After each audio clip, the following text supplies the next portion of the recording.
The Lord be with you. and with your spirit. A reading from the Holy Gospel according to Matthew. Glory to you, O Lord. That day Jesus went out of the house and sat down by the sea. A large crowd gathered around him that he got into a boat and sat down, and the whole crowd stood along the shore. And he spoke to them at length in parables, saying, A sower went out to sow.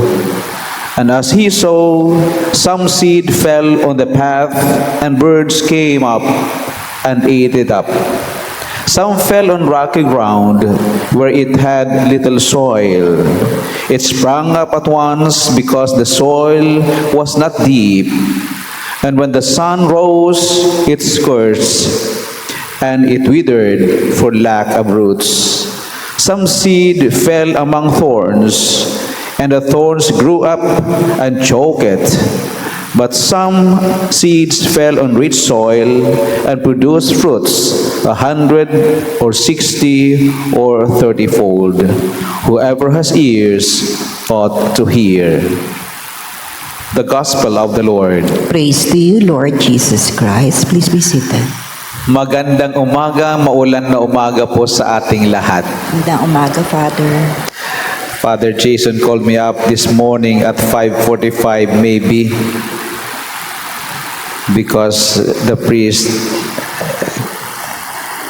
assigned to this mass cannot make it because of the heavy rain, and pati daw kanyang parokya ay binaha. So ako naman po'y taga dyan lang sa St. Peter, kaya ako'y tinawagan ng aking butihing classmate. Napakaganda. The Lord has His own way of making things work for our own good. In our gospel, it is what we call this the parable of the sower. The parable is first and foremost the expression of the Lord's challenges in proclaiming the gospel, in proclaiming the word. Even for him, it was not easy to convert people, to win the hearts of people because of these factors. He mentioned 3 types of people who listen to the word, or the factors that make people deaf to the word of God. Pwede nating tingnan ito na iba't ibang tao. Pwede rin nating tingnan na iba't ibang panahon ng iisang tao. Ang sabi ni Lord, in our gospel it says, some of these words which Jesus likened to a seed fell on rocky ground. I mean footpath. Some seeds fell on rocky ground. Some seeds fell on thorny ground. And the last ground was rich ground. Some seed fell into it. Later on, in the same chapter of the gospel, Jesus would explain why is it hard for people to listen to the word of God. He explains that footpath, when we speak of the word falling into footpath, Jesus refers to the people or times in our life wherein we hear the word of God without understanding it. No? Kaya sabi ko nga po, maaring iba't ibang tao, maaring ding iba't ibang panahon ng iisang tao. Hindi naman parati lahat ng ating buhay ay talagang we are disposed to listen to the word. May pagkakataon na we just daydream. No, kahit nagsisimba tayo, ang ating katawan nasa loob ng simbahan, pero ang ating diwa naglalakbay. It might be the same as it's the bird in our life picking the word of God. The laziness to listen, or the laziness, or sasabihin natin yung selfishness to lend the whole time to the Lord, listening intently. Second is scorching sun. Jesus speaks of this as tribulations, problems in our lives. Totoo nga po, di po ba? If we have a lot of worries, katulad ngayon, may mga taong balisa, hindi lang balisa, they don't know where to go. Walang makain, nasira ang bahay. So, sa tingin natin, magiginig sila ng Word of God? No. Worries. Pero there are times in our life wherein kahit naman wala tayong masyadong worries, walang masyadong, hindi masyadong challenging ang buhay, may mga pagkakataon din na we are not simply disposed to listen to the word, that the concerns of life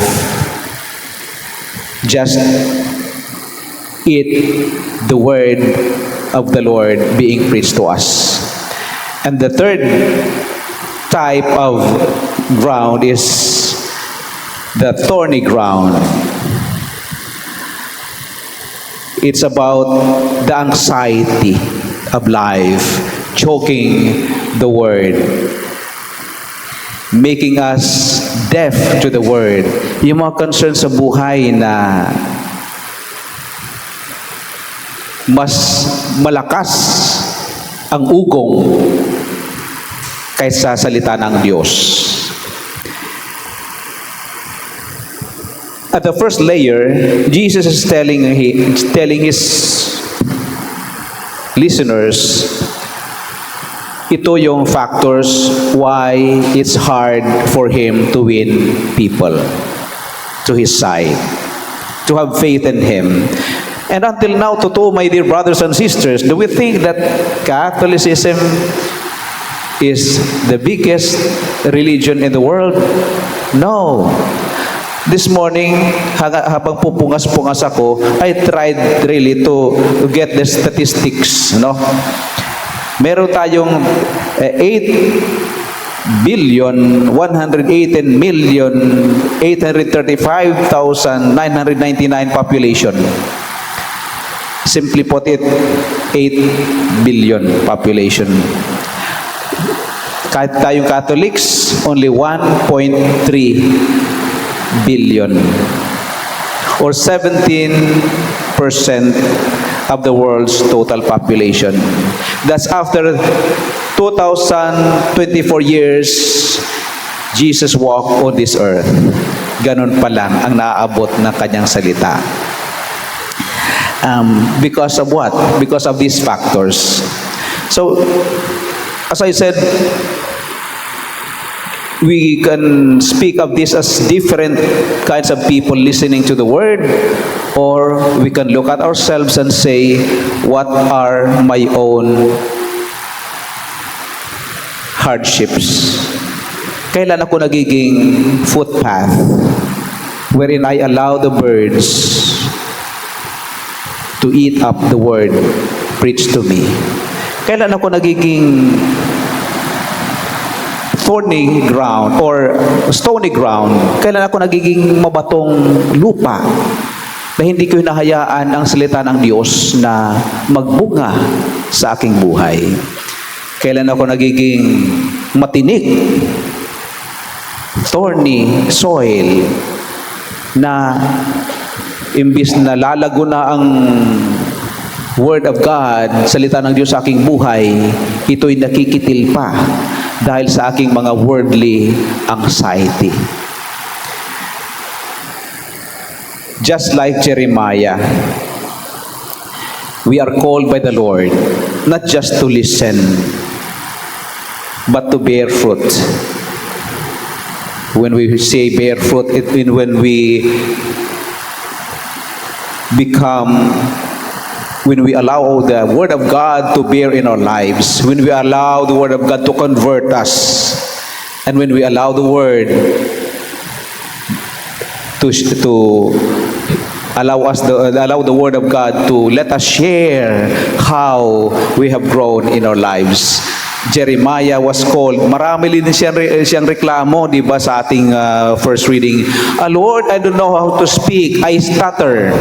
Lord, I'm still young. The Lord has always the solution. What Jeremiah had was only the heart willing to accept the Word of God. And everything else became the work of Christ, of God.